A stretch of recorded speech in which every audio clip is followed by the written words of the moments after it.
The case that was given to me from, or brought across from another hospital. Okay, this is what I do in my spare time once again. I get emails and texted about, okay, what do we do now? So our lady is a 29-year-old, para 1. Her history is that she had a cesarean section in her last delivery at full dilatation. She has a high BMI of 35.6 or 7, something like that, 36. Okay, had a negative OGTT and normal growth scans. She's very keen for a VBAC. She's seen in the antenatal clinic at 40+4, and she gets a membrane sweep. Okay, at the time, abdominal examination is showing that baby is cephalic, 4/5 palpable. Beat heart rate is recorded 120 beats per minute. At the sweep, they do a VE, and the cervix is posterior, but it's 1 centimeter dilated, and cessation -2. Okay? She gets her sweep, comes back the next day at 2 in the morning, the day assessment unit, because their day assessment unit works 24 hours. She's contracting 2 to 3 in 10. Okay? She has a history of possible Schramm, so she's leaked a bit. At about 1 o'clock, baby's moving well, there's no scar pain, abdomen is soft in between contractions. She gets assessed, and abdominal examination, the head is actually 3/5 palpable. And on VE, the cervix is 3 centimeters dilated. There is no evidence of Schramm, and amniosure is negative. Okay? So we're about to put her on the CTG.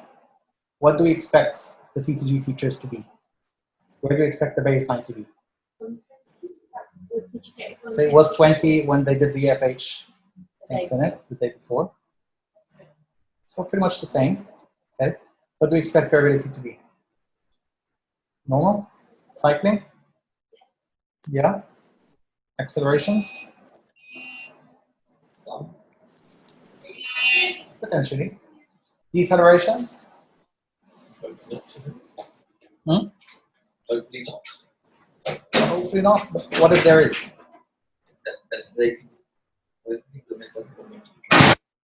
With contractions. So she is contracting. She's contracted about 2 to 3 in 10. It's not a possibility that she would have deceleration.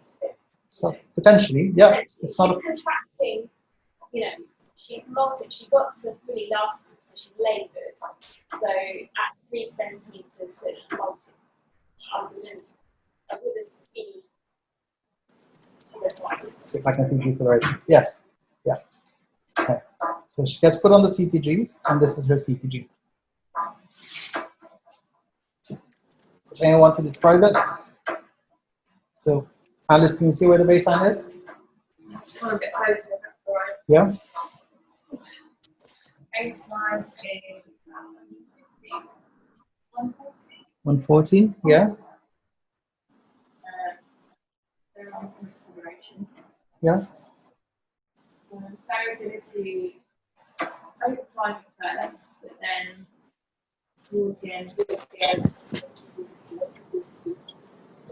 What do we call it? possibly cycling. Possibly cycling. Yeah. Those deceleration. So overall, it could be normal, but you probably have to look for a bit longer to see the cycling conditions. Okay. Is that right? Oh no, raise heart rate. Potentially a bit slightly higher from yesterday. Remember, yesterday was just a minute's worth of listening. So that was not a real baseline. But that's the range of where it is. So 120 to 140, that's it. We want to leave it a little bit longer, so they leave it a little bit longer too. That's not what you think. Oh, okay. Okay, sorry, Casey. Sorry. Sorry. And then the baseline is about 140. Baseline is 1,000. No longer cycling. So it was active. It was active there. Lots of accelerations. Then it went a bit flat. Yeah. Then it carried on being a little bit flat, and then it's active towards the end again. Yeah. That's cycling. Oh, okay. That is cycling. That's literally. If I were a midwife being used that, I wouldn't be Yeah. at that point. Daniel, would you? I would ask the midwife and make sure she wasn't. Well said. Well said. Very well said. I like that. Did the machine do the beep? That's the question. So no, the machine didn't beep. Okay, so no, there wasn't any concerns. Their concern was, or they said was, she's at VBAC who's now contracting to 3 and 10. Yeah. Shall we move her over to the labor ward? Yeah. So she moves around to labor ward. They take their time doing that. It's 3:55 in the morning. She strums with slightly less stained liquor. Nothing else too concerning. Abdominal examination, there's still no scar tenderness. She gets examined by the person on labor ward, so the midwife taking over.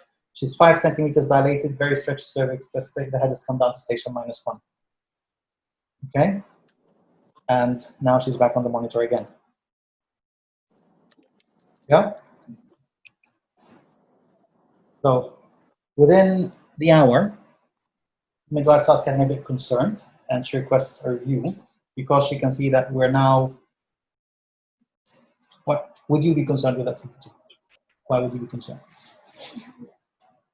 Well, because, I mean, beforehand you said the baseline is about 140, and it's actually quite difficult to establish where it is now. But for me, I would say it's nearer 150. Yeah. But it doesn't stay at the baseline for very long. So Yes. actually, the period of time that the heart rate is below the baseline is more than it is at the baseline. Yeah. And what do we call that? Problem. Yeah, it's a problem.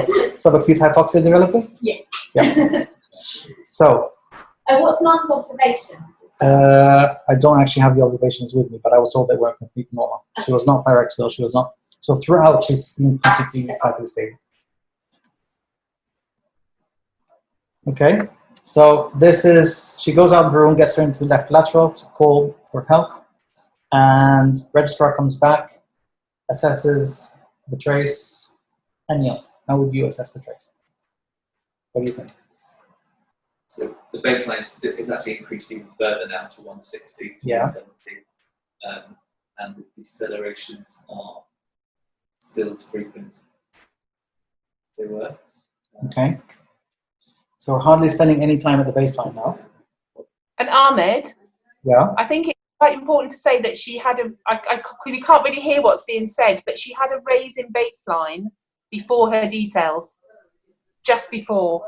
Okay, let me just go back. From 140 to 150, if I can see rightly on this one. Yeah. So that was before the decels. Okay. I agree with that. So, what would you like to say about that?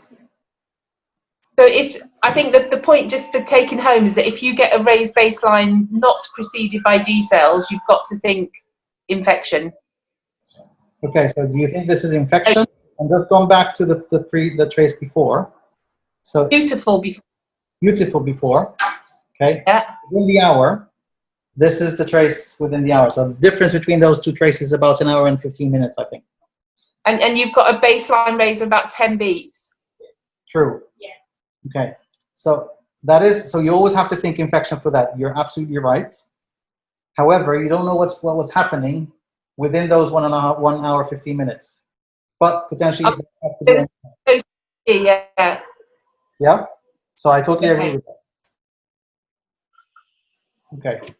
So this is now the registrar coming in to review.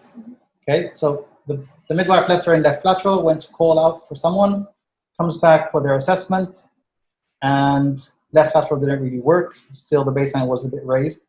So she moves on to right lateral, and she gets examined. Say that again, Vanessa.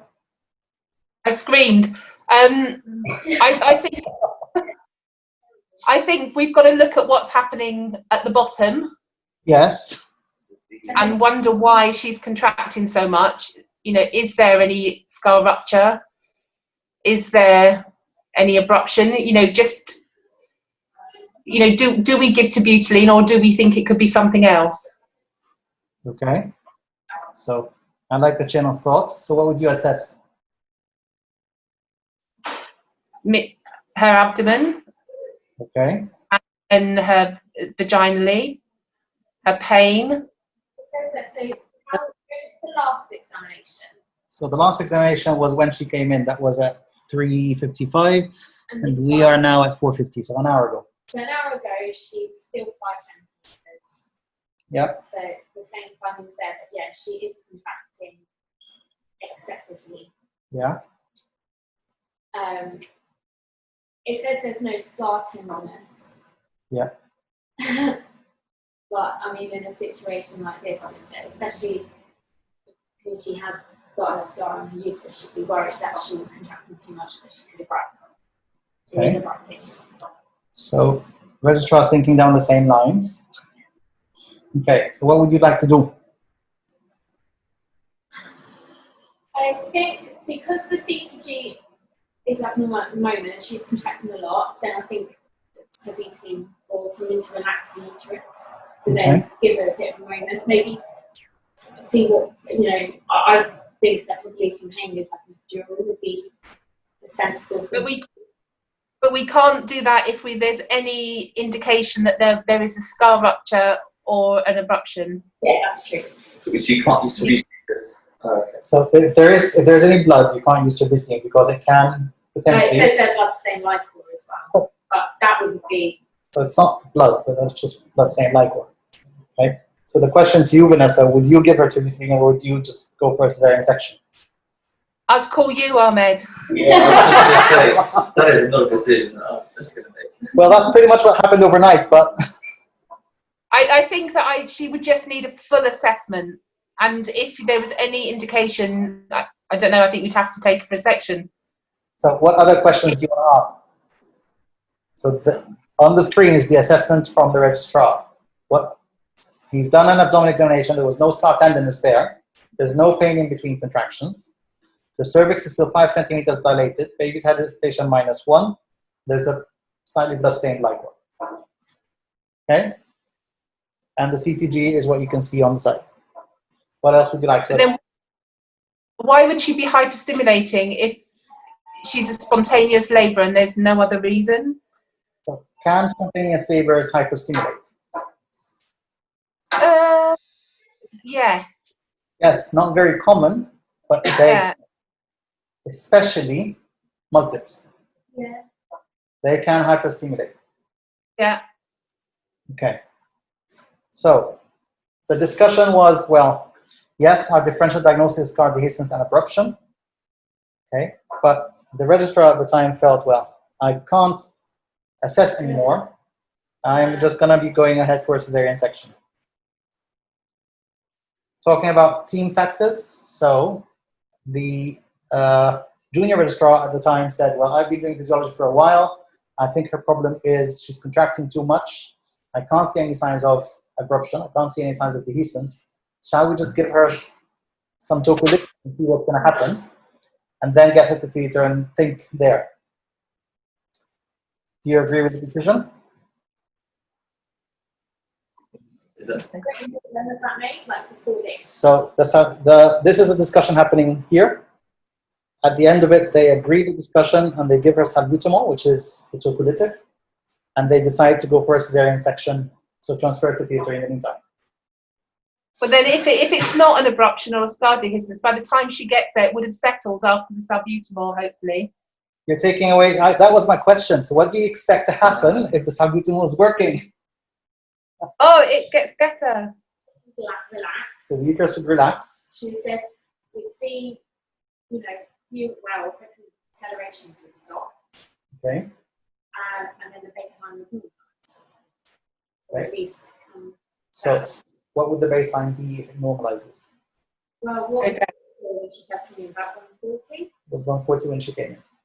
And what's it there? 200? Yeah, just about. So I'd like to see it below 160 at least. You'd like to see below 160. Do we all agree with that? You should get less D cells, but you might find that the baseline doesn't go down as quickly because of the salbutamol. Yes. So salbutamol causes tachycardia. So you'd see that the decelerations are less. The baby is settling at the baseline, but it's not going to come down. Yes. Okay. What it shouldn't do though, it should not go further up. So the baseline went up because of adrenaline for baby. We're given the salbutamol, we should be taking the adrenaline away. If both of them are working together, the baseline goes up. That means that baby's unhappy. Yeah. So in theater, is this what you expected to see? Yeah. Yeah? Baseline has settled, it's completely fine. Lady is still non-tender in between. She still has no scar tenderness, but unfortunately, the problem is that by now we have a panicking registrar. Okay? So even though we said this is the improvement that we're expecting, we agreed to give the salbutamol at the time, but we saw the improvement that we expected, because that's actually documented, that is signs of improvement. But once we reach theatre now, we're now shying away. Oh, well, okay, this is a previous section. Yeah. She was hypoxia. I've had to give her to beating. We're now in theatre. Should I not just carry on and deliver her? Okay, a bit of a discussion and also, between. You don't know what the patient, what mum herself. Mum is happy to follow whatever you're telling her. Really stupid question. But obviously, if you're giving something that's going to stop the uterus contracting or calm down, Okay. how are you ever going to live with a baby that isn't a C-section? So salbutamol is not going to stop the contractions altogether. It's going to space it out. Okay. It's going to give the uterus a chance to contract, relax, because that's what actually causes dilatation. So the cramping doesn't help with the progress. It's the regular contractions, the contraction, relaxation, relaxed tone in between that helps the cervix dilate. So in theatre, there's a bit of a discussion. There's a bit of a, okay, well, I'm pulling rank. We're going to be doing a cesarean section anyway. Okay, that's a bit of human factors there. What do you think the outcome is going to be? Fine. So she's having a C-section. What do you think the baby's going to be like at delivery? Perfect. Perfect? I reckon you're right. Or it could be, No, I said I think it'll be okay. you think the baby's going to be absolutely fine, yeah? So unfortunately, plans don't always go to plan. So the plan was for cesarean section. They start, so night scan at 6, and as they're opening, they encounter very difficult adhesions. We're now not being able to get through. We start calling for help. There's a high transverse incision on the uterus. SR is now unable to deliver the baby. It's 20 minutes before the baby comes out. And I'm gonna. Can I just go back to that CTG before? Is that what happened here? Is that just before the month? Yeah, so that's. So, I mean, it's. So that's where she's pointing. Yeah. Okay. It's difficult. She gets a spine, Final. and she has a supine. She goes supine because that's how the spine is now working. Yeah. And obviously, she goes into a prolonged decel. Yeah. Carry on to yourself, but then which might be okay if they If were we- able to get the baby out within a few minutes, but there's a delay of what's that? 20 minutes, 25 minutes from that time. That would be That's a big problem. that's a problem. That would, so the baby might have had been fine at delivery, but Yeah. because of that delay, And So, well, we don't know. and by then, there's now thick meconium noted at delivery as well. That meconium wasn't actually there before delivery Right. because we were having blood stain liquor. Yeah. So they could see liquor. It's a difference when you can't see liquor at all, and then you see thick meconium, so that might have been behind all the time. But this But imagine the trauma that baby's been through, that delivery. Yes. Okay. Just to add to this, there was no evidence of dehiscence, and there was no evidence of abruption. Just to reassure you about that. Okay. Now, what do you think the baby's Apgars are going to be like?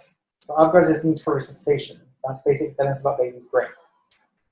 So Apgars are going to be 6, 5, and then 8 and 9.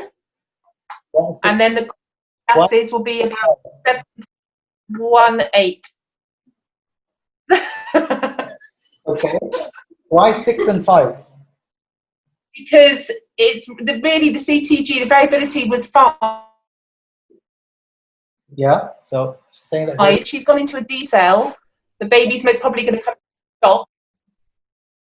I think the baby will come out quite shocked, but will recover. Did you all hear that? So the variability was fine before the deceleration started, which means baby's brain was absolutely fine.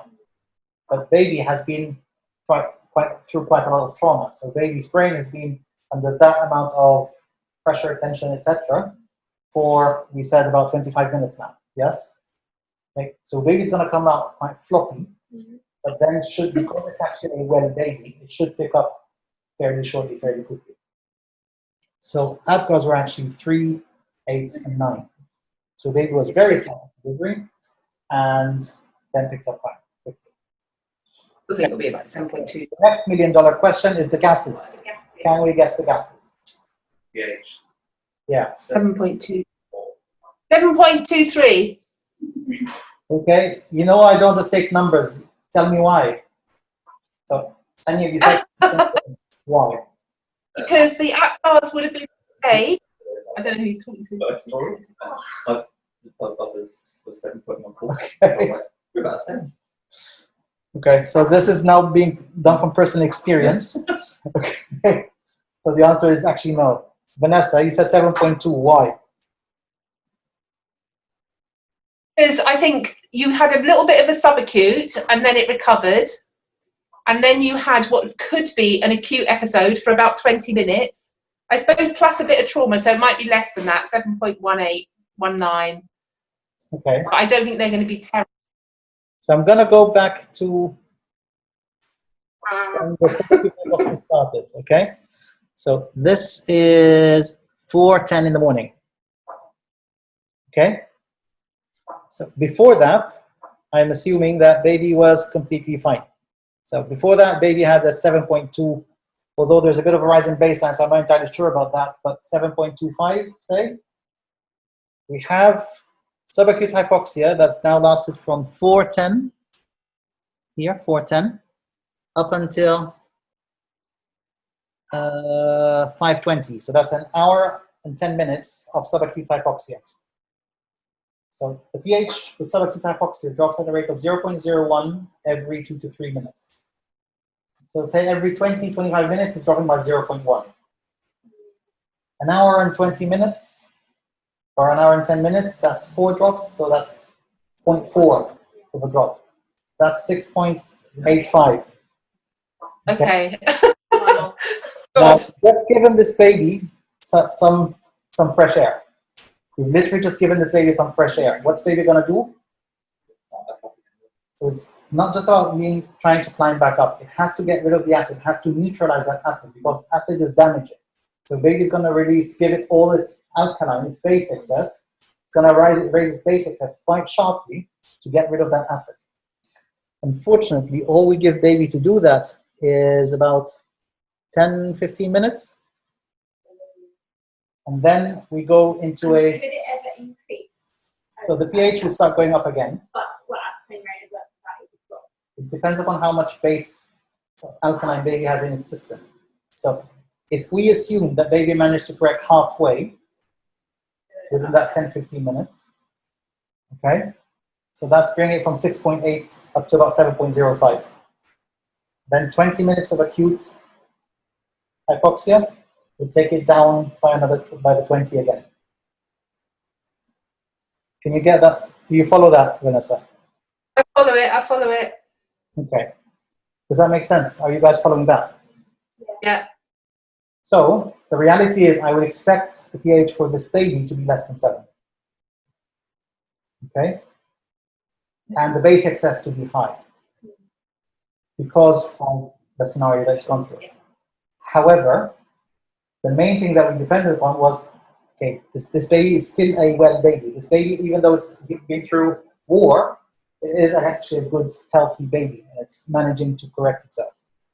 So the outcome was that the pH, we only got a Venus, which was 6.9.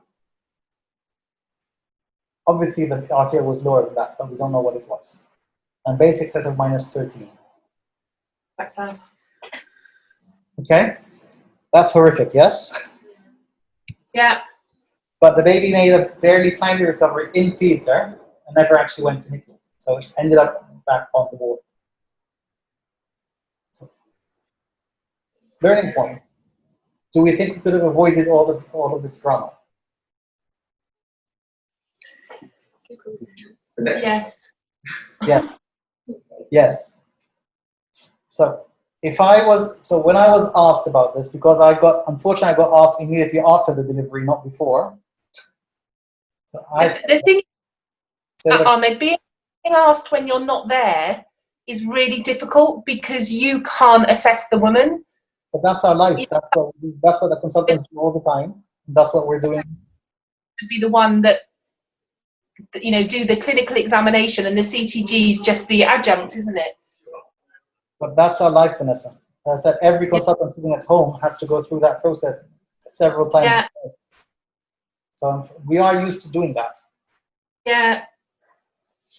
Having said all of that, so if I was in their shoes, my initial thought was, okay, I would have definitely given salbutamol. I have a bit more nerve to stay in the room for a little bit longer. But let's suppose I'm not the person there. I would definitely move to theatre. But once I've seen the signs of recovery in theatre, my personal management would have been probably put an epidural in her, observe her while she's getting the epidural, make sure that she's still continuing to be fine.